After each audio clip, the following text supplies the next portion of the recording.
If you look at the general trajectory of revenue growth versus, sort of right after the pandemic, but pre-pandemic, it's much higher. And that is reflective of Atlanta Fed GDP clocking in the neighborhood of 5% right now.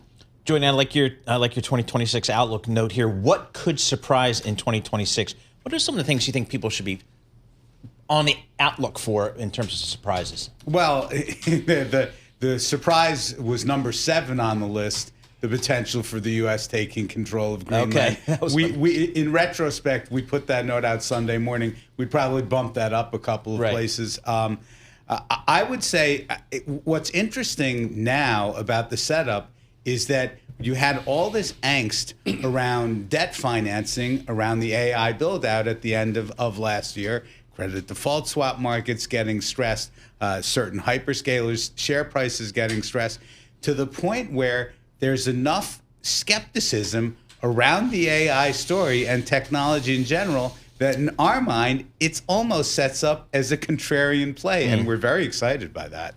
So, I mean, we kind of came into Davos thinking that AI might be the discussion point for the week. That got thrown out with, and now it's all about Greenland and tariffs right back. It's almost like we were April of last year here.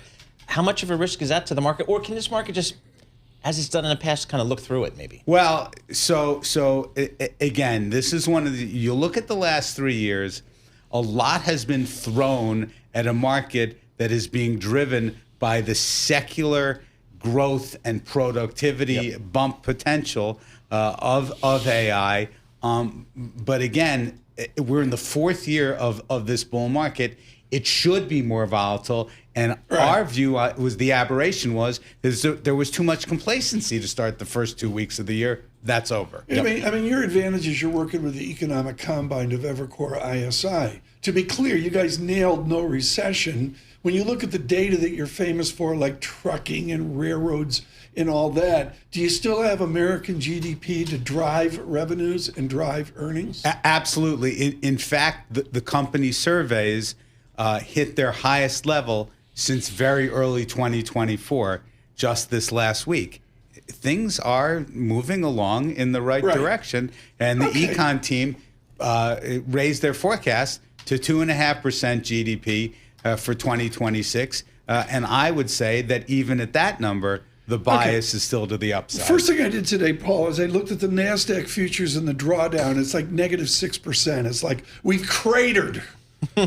Not, folks, I'm kidding. I'm looking at Standard & Poor's 500, and coming off the debacle last April, we legged up one leg, 2 legs, and then off we went to the races. Do you see the same thing this time, that we've got Greenland angst? Somehow it will get solved, and we'll have a multiple leg up and a reaffirmation of a bull market?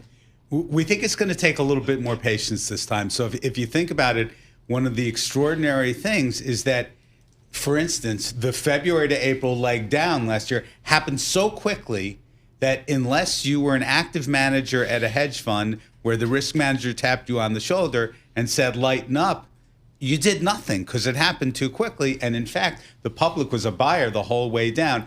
We think the way this year unfolds is you're going to have, this is the first bout of what we think is higher volatility. There will be multiple bouts.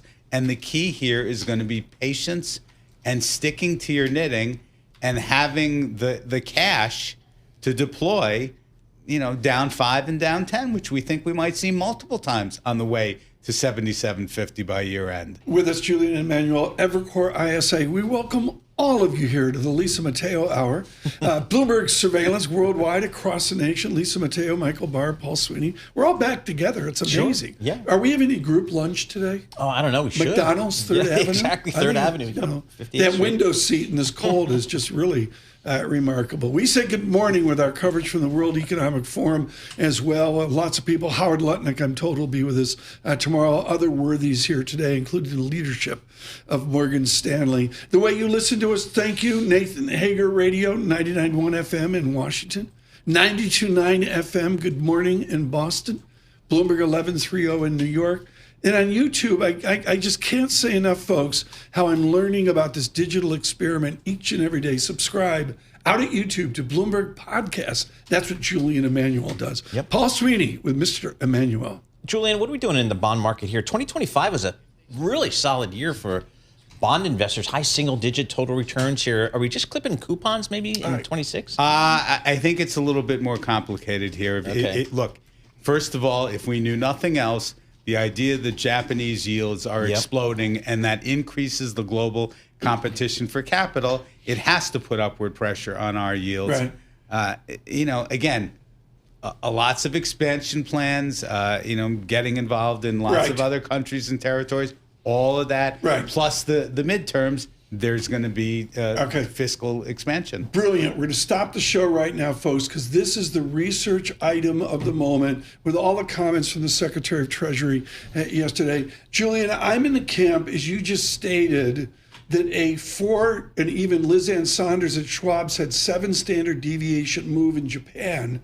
All you need to know, folks, is the word big, B-I-G. A big move, price down, yield up. It does affect American finance. The Greenland, the Davos, the president, what's he going to say? Mark Carney's magisterial speech yesterday, does that affect the finance world as well? Absolutely. At the margin, all of that creates more volatility. And again, in a world where we have to face it, the 40-year secular bond bull market ended in 2020, and we're in a new higher yield regime, and we've gone sideways for 3 years, and that's likely going to end.